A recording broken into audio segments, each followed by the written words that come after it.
बंदा अमेरिका से रूस गया पुरानी मिसाइल्स के खोखे खरीदने, ताकि उनसे कुछ ऐसा बना सके जो आज तक कोई नहीं बना पाया था। रॉकेट, जमीन से उड़ने वाला नहीं, उड़कर जमीन पर वापस उतरने वाला रॉकेट। ऐसा रॉकेट जो किसी ने सोचा भी नहीं होगा कि पॉसिबल होगा। अगर किसी ने सोचा होगा तो उसके पास में आइडिया नहीं होगा कि कैसे रॉकेट को जमीन पे वापस उतारना है, और अगर किसी के पास में आइडिया भी होगा तो उसने किया नहीं होगा। लेकिन ये बंदा जो रॉकेट की एबीसीडी भी नहीं जानता था, जिसने किसी भी कॉलेज में कोई रॉकेट इंजीनियरिंग की डिग्री नहीं ली थी, वो बंदा ऐसा रॉकेट बनाने चला था जो उस टाइम की रॉकेट बनाने वाली बड़ी बड़ी कंपनीज को भी नहीं पता होगा। जमीन पे वापस उतरने वाला रॉकेट। रॉकेट लॉन्च तो कई साल से होते आए थे। कोई रॉकेट को लैंड करके दिखाए तो उसको बोलेंगे रियल दुनिया का रियल आयरन मैन। इस बंदे से रूस वालों ने जरूरत से ज्यादा पैसे मांगे। यहां तक कि कहा जाता है कि रूस में जो इस बंदे की मीटिंग हुई थी वहां की कमेटी के साथ में, उस मीटिंग में उस बंदे का बहुत मजाक उड़ाया गया। यहां तक कि उसके मुंह पे थूका भी गया, ये भी कहा जाता है। और इसको कहा गया कि तेरे पास पैसे तो है नहीं और तू आ गया मिसाइल खरीदने। ये बंदा बिना डील पूरी किए वापस अपने कंट्री आ गया और उसी दिन से किताब उठा ली इसी सवाल के जवाब में कि मैं क्यों नहीं बना सकता रॉकेट। मैं ऐसा रॉकेट बना के दिखाऊंगा जो बहुत कम खर्चे पे अंतरिक्ष में जा सके, और इसके बाद ऐसा रॉकेट बनाऊंगा जो लॉन्च के साथ साथ जमीन पर वापस भी लैंड कर सके। बंदे ने एक के बाद एक किताबें पढ़ डाली और शुरू कर दिया अपना पहला प्रोजेक्ट। सन 2006 पहले लॉन्च के 37 सेकंड के अंदर ही 37 सेकंड के अंदर ही उसका रॉकेट लॉन्च के बाद सीधा जमीन पे आके वापस गिर गया। और ये गिरना ऐसा था कि उस रॉकेट के टुकड़े टुकड़े हो गए। प्रोजेक्ट फेल हो गया।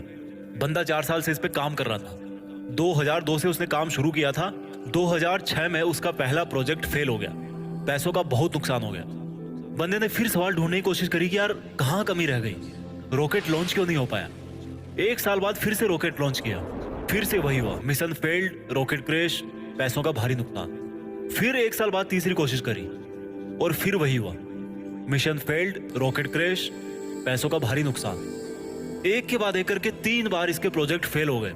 अब इस बंदे के पास में है ना, बड़ी मुश्किल से केवल 1 को रॉकेट जितने पैसे बचे थे, या उतने भी नहीं बचे थे कह लो। जितने अच्छे अच्छे इंजीनियर थे ना इस बंदे के पास में, वो सब इसको छोड़ करके वापस चले गए।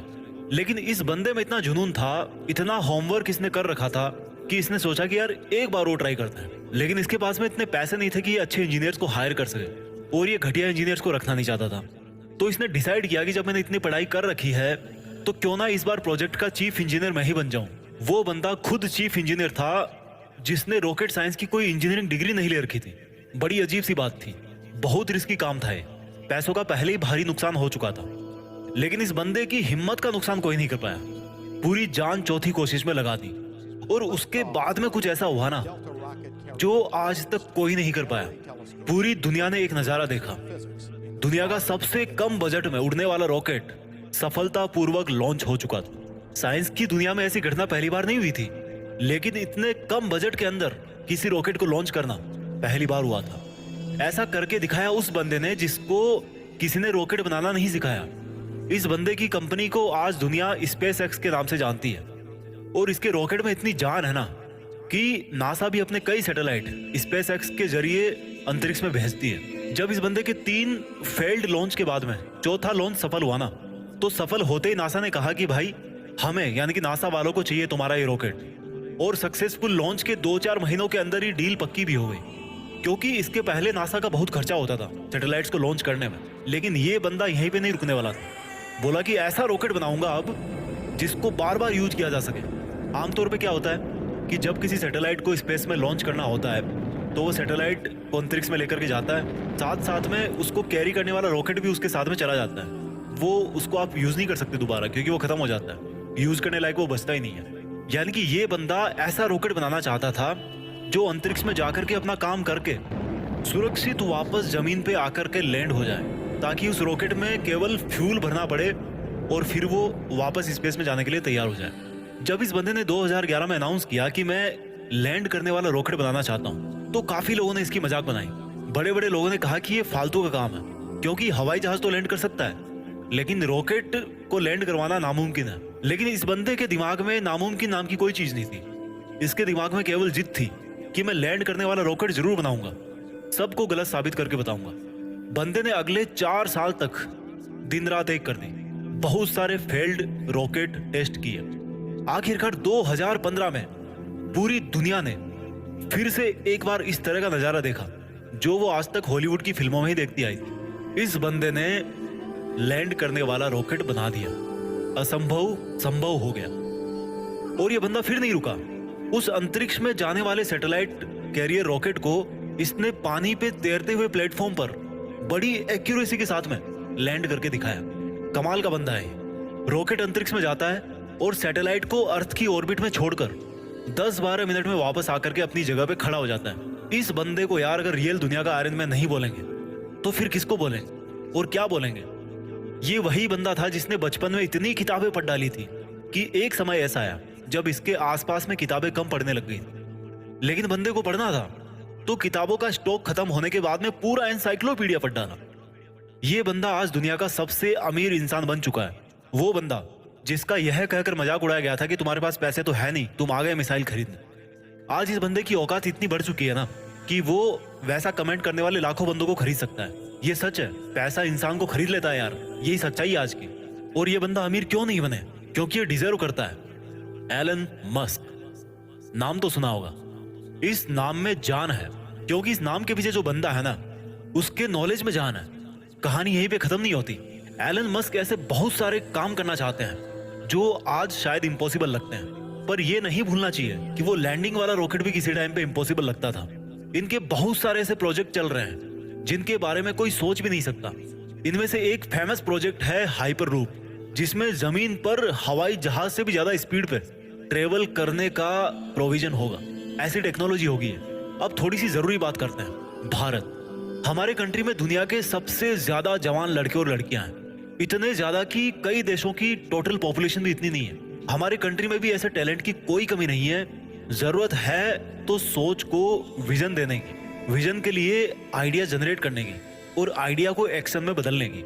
एलन मस्क का प्लान है कि नियर फ्यूचर में हम धरती के अलावा भी कोई ऐसी जगह ढूंढना चाहते हैं, ऐसी जगह पे अपनी बस्ती बनाना चाहते हैं जहां पर इंसान सुरक्षित रह सके।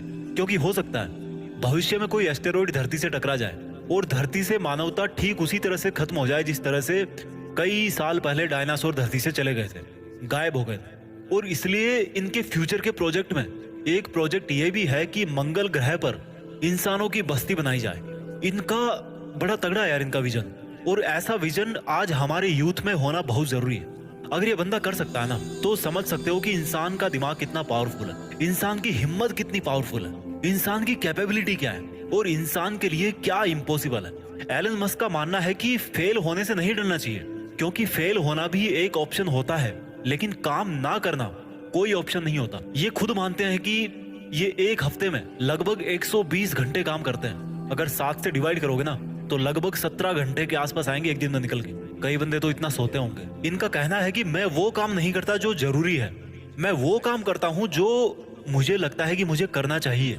इनके फंडे बड़े सिंपल है यार। ये कहते हैं कि अच्छी स्कूल और अच्छी कॉलेज में जाने से बंदा एजुकेटेड नहीं हो जाता है, क्योंकि मैं कभी भी हार्वर्ड यूनिवर्सिटी में नहीं पढ़ा, लेकिन फिर भी वहां पर पढ़ चुके कई टैलेंटेड स्टूडेंट और इंजीनियर मेरे अंडर में काम करते हैं। ये कहते हैं कि एक्स्ट्रा ऑर्डिनरी बनने का हर ऑर्डिनरी इंसान के पास में ऑप्शन रहता है।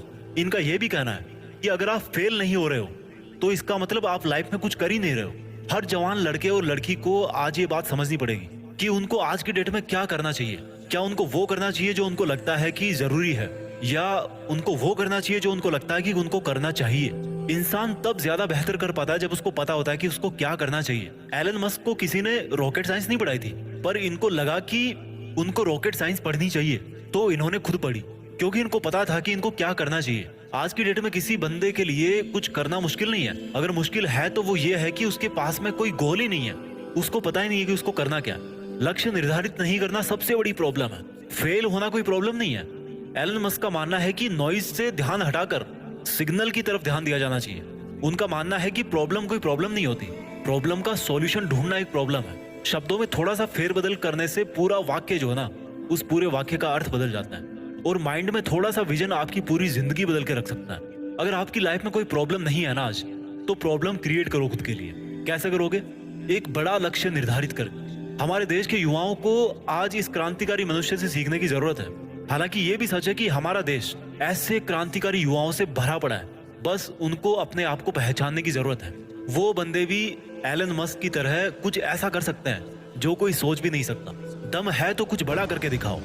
देश में अपना नहीं बल्कि दुनिया में देश का नाम कर जाओ। जय हिंद।